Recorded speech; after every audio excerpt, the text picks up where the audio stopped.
दोस्तों shalom, praise the Lord. प्रभु आप सबको आशीष दे। क्या कभी भी आपने अकेलेपन पर कभी विचारा है, कभी सोचा है उस महान परमेश्वर के बारे में? अक्सर हम सुनते हैं कि हमारे फैमिली पे या हमारी फैमिली मेम्बर्स पे हम माँओं के द्वारा ज़्यादा इस बात को सुनते हैं कि देखो, इसे तो अपने बाप का डर ही नहीं है, इसे बिल्कुल भी अपने बाप का डर नहीं है, इसके अंदर खौफ ही नहीं है, अपने बाप के लिए इज्जत ही नहीं है, डर ही नहीं है। माँ अपने बच्चे के लिए कहती है कि इसे अपने बाप का डर नहीं। आखिर क्यों? क्योंकि बाप को लीडरशिप सौंपी है परमेश्वर ने, और जो औलाद अपने बाप का, एक भले बाप का डर ही नहीं मानती है, जो योग्य बाप है उसका डर ही नहीं मानती है। डर का मतलब है कि उसे रिस्पेक्ट देना, उसे सम्मान देना, उसके सामने डिसिप्लिन से रहना, उसकी आज्ञाओं को मानना। और जो औलाद अपने बाप का डर ही नहीं मानती है, वो औलाद कभी भी एक सच्ची औलाद, एक सक्सेस औलाद नहीं हो सकती है। परमेश्वर स्वयं इस बात को कहता है कि अपने माँ बाप का सम्मान करो। और ये बात शुरू होती है माता पिता से। जो संतान अपने माँ बाप का आदर नहीं करती है, वो वास्तविक तौर पर वो सम्मान के योग्य संतान नहीं है। और जो बाप का डर नहीं मानेगा, वो वास्तविक व्यक्ति परमेश्वर की दृष्टि में वो अयोग्य व्यक्ति है। यही बात उस महान परमेश्वर के लिए लागू होती है कि जैसे कहा जाता है कि ये अपने बाप का डर ही नहीं मानता है, तो क्या हम वास्तविक परमेश्वर का डर मानते हैं? कभी अकेले पे हम इस बात को सोचते हैं कि परमेश्वर क्या है? मैं ऐसे कैजुअली परमेश्वर का नाम अपनी जुबान पे ले लेता हूँ, खुदा का नाम ऐसे ही ले लेता हूँ। मैं प्रार्थना पे जाता हूँ तो झट से मैं प्रभु का नाम लेते हुए बगर बगर शुरू कर देता हूँ।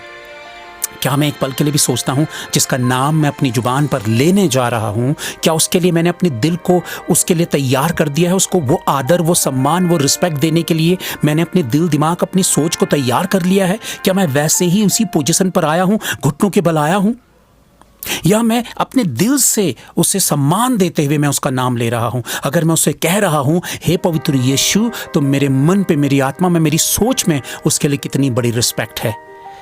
क्योंकि हम बिना तैयारी के परमेश्वर के सामने जाते हैं और शारीरिक तौर पर जाते हैं। और यही वजह है कि हमारी जिंदगी सूनी, अधूरी और निराशा से भरी हुई है मसीहत में रहते हुए भी। दोस्तों, कभी आपने सोचा ऐसा क्यों? वो ऐसा इसलिए है क्योंकि हम शरीर की दुनिया में इतनी तेजी से भाग दौड़ रहे हैं। हम भीतर से दौड़ रहे हैं, बाहर से दौड़ रहे हैं। हम परमेश्वर के साथ भी जल्दबाजी में हैं, उतावली में हैं परमेश्वर के रिश्तों के साथ, और हम ठहरना नहीं चाहते हैं। हम जल्दी से जल्दी परिणाम पाना चाहते हैं, जल्दी से जल्दी प्रार्थना खत्म हो जाए, जल्दी से जल्दी संदेश खत्म हो जाए। हम लंबा संदेश नहीं सुनना चाहते हैं, हम लंबी प्रार्थना, इत्मीनान हमारे भीतर नहीं है कि लंबी प्रार्थना हो या संदेश हो, जो प्रॉपर संदेश हो, जो प्रॉपर प्रार्थना हो, उसे हम लंबी प्रार्थना, लंबा संदेश कहते हैं। क्योंकि हमारे अंदर वो स्टैमिना, वो धैर्यता नहीं है। हम स्टेबल नहीं हैं भीतर से, हम भाग रहे हैं, हमारा शरीर हमें भगा रहा है इस दुनिया पे।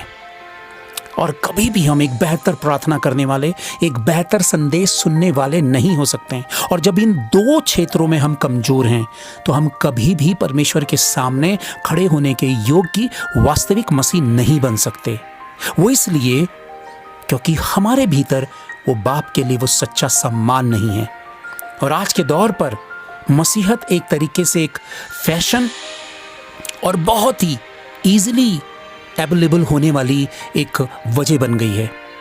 बहुत सारे सेवक, बहुत सारे प्रचार, बहुत सारे प्रचारक, एक नहीं तो दूसरा, दूसरा नहीं तो तीसरा, हमारे पास बहुत सारे ऑप्शंस हैं।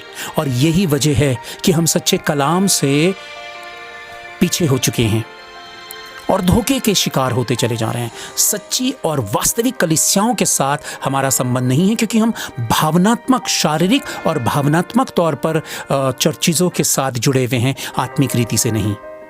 दोस्तों, मेरा कहना यही है कि जब आप प्रार्थना करते हैं, तो क्या आप अपनी आत्मा में होकर परमेश्वर को वो सच्चा सम्मान देने के लिए प्रार्थना कर रहे हैं, या शरीर की सिर्फ दुनियादारी की लोभ और लालसाओं से भरी हुई प्रार्थना कर रहे हैं?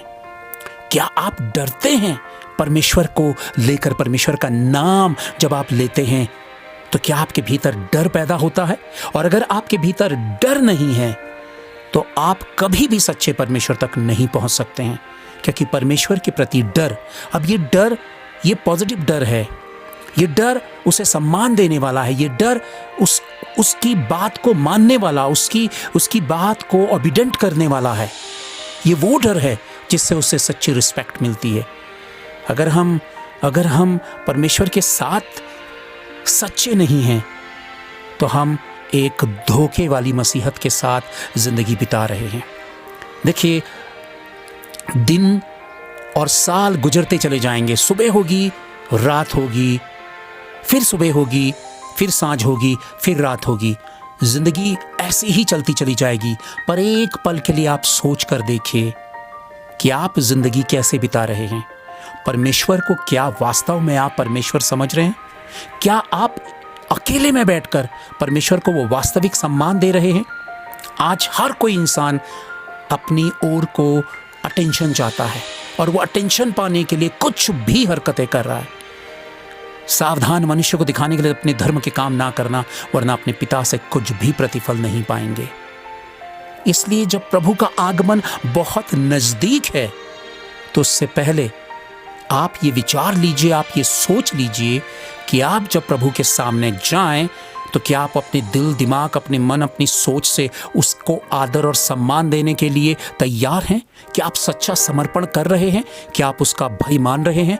अगर ये भावनाएं आपके भीतर उत्पन्न हो रही है तब आप धीरे धीरे वास्तविक परमेश्वर के नज़दीक जा रहे हैं और वो अपने आप को आप पर रिवील करेगा।